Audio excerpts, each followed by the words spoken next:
Today's card is super cute and features the Abstract Beauty Suite from the January to June Stampin' Up! Mini catalog.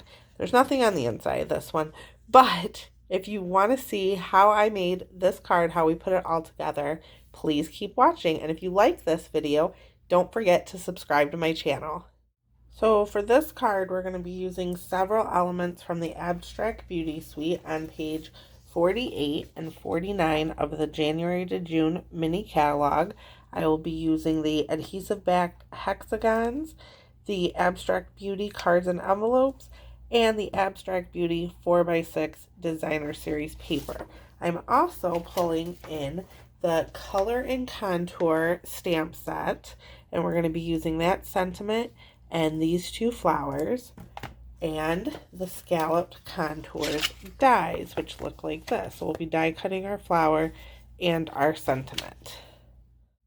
So first things first, let's do our stamping. So I'm going to grab my stamps from the Color and Contour stamp set, and my sentiment is there.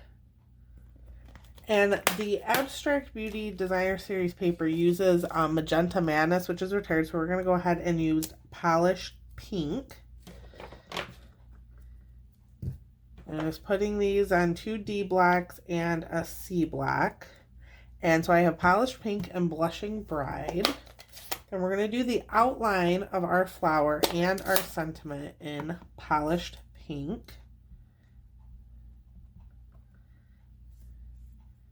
I'm just going to do one flower there. And then our sentiment.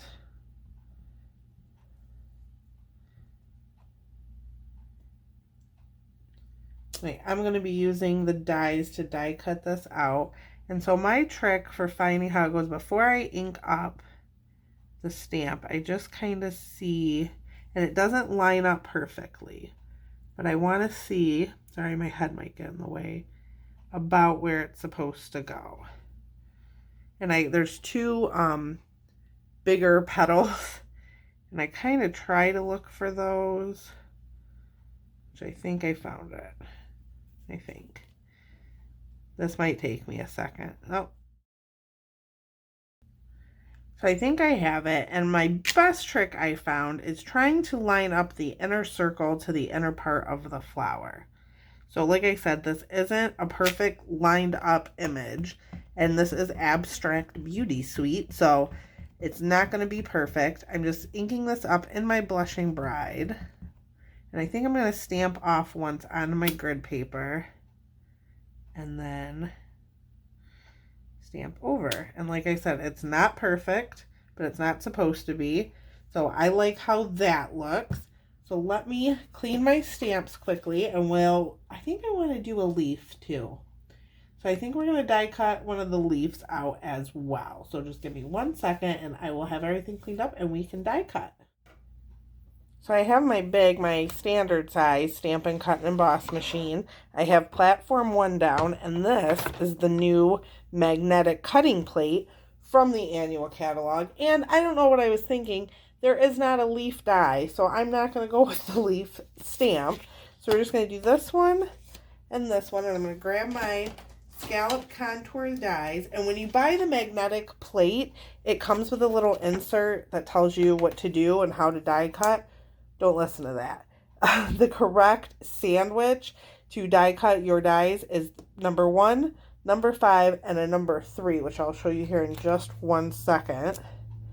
We're going to line this guy up. And I just spin him until it looks about right.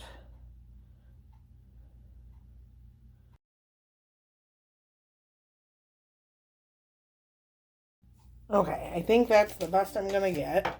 So I'm going to put my clear plate on top, and these stick really well. You don't have to even hold them or anything. I'm going to run this through.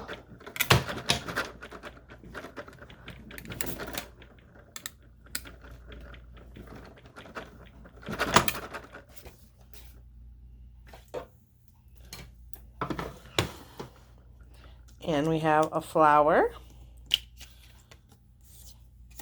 and our sentiment.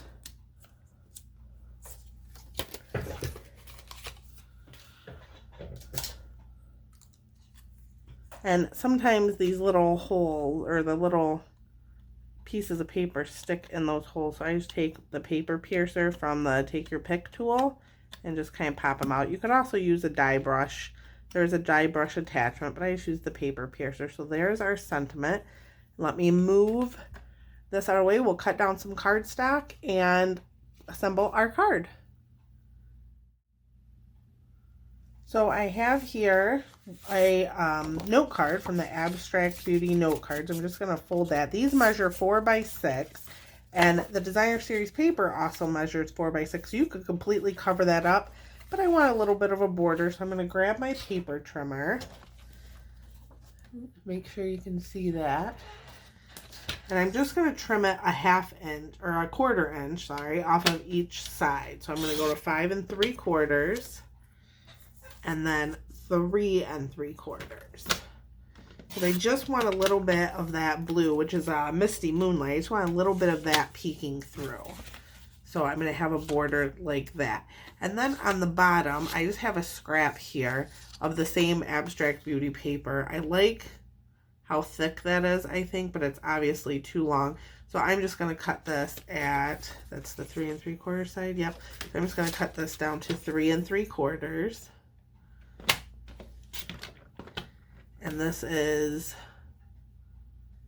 about 1.5 inches wide. And this is going to take the place of any ribbon I would normally use. I really like embellishing on ribbon. And you know what? We might even put that in the middle. Yeah, I like that better in the middle. This is what happens when I don't make the card beforehand, when you guys get to see it with me. I mean, I know in the video you'll see it, the end product first, but we're making this card together, guys. That's what I like to do. I like to just go on the fly sometimes and craft as I go.